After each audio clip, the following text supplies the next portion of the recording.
चलित वर्ष सर्वभारतीय civil service परीक्षा रे कृतकार्य होइतिबा मयूरभंजर 3 जन कृति आकांक्षी माननकु जिला प्रशासन शुक्रवार दिन सम्मानित करिछि।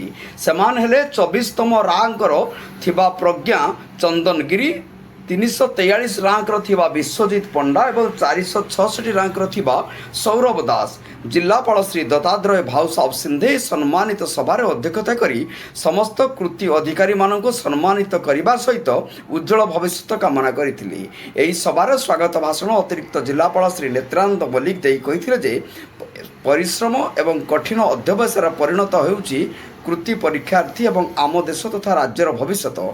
यही अवसर में अतिरिक्त जिलापाल श्री विभूतिभूषण नायक सर्वभारतीय प्रशासनिक सेवार निजर कठिन परिश्रम वास्तव धर्मी एवं अंगे निभेइथिबा संघर्ष विषय कही समस्त को भाव विह्वल कर जिलापाल सिंधे कही जे ओडिशा स्तर में हेउ किंबा सर्वभारतीय स्तर में हेउ प्रत्येक प्रतियोगितामूलक परीक्षा रे निष्कर्ष थाए कठिन परिश्रम एवं समर्पण।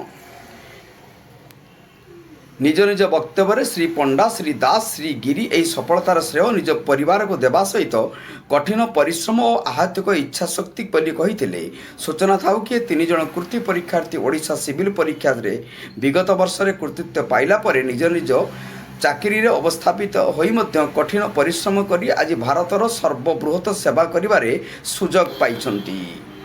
देवस्मी चौधरी रिपोर्ट, जनता एक्सप्रेस।